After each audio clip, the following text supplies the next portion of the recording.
కొన్ని ప్రత్యేకమైనటువంటి విషయాలు శ్రీ రమణుల వారు కూడా వివరించిన విషయాలు. శరీరము, వాక్కు, మనస్సు,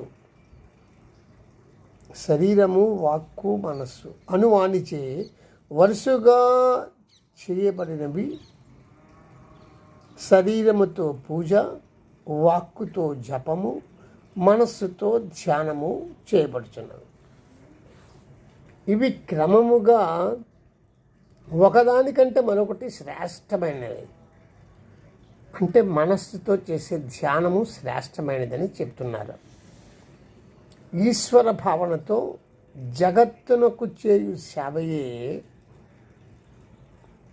ఇది జాగ్రత్తగా పట్టుకోండి, ఈశ్వర భావనతో జగత్తునకు చేయు సేవయే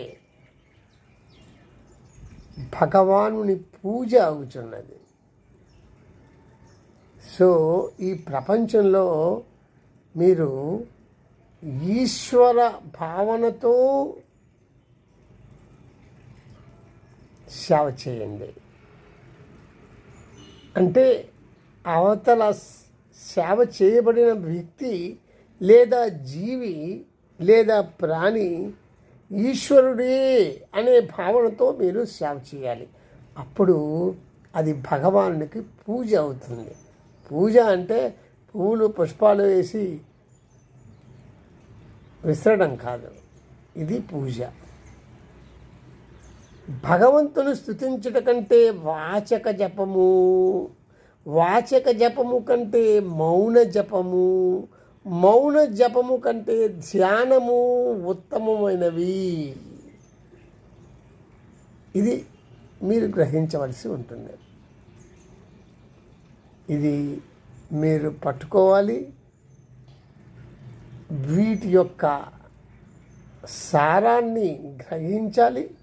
వీటిని అమలులోకి పెట్టాలి, అమలుపరచాలి. ఇలా మీరు చేస్తే మీ హృదయంలో శాంతి,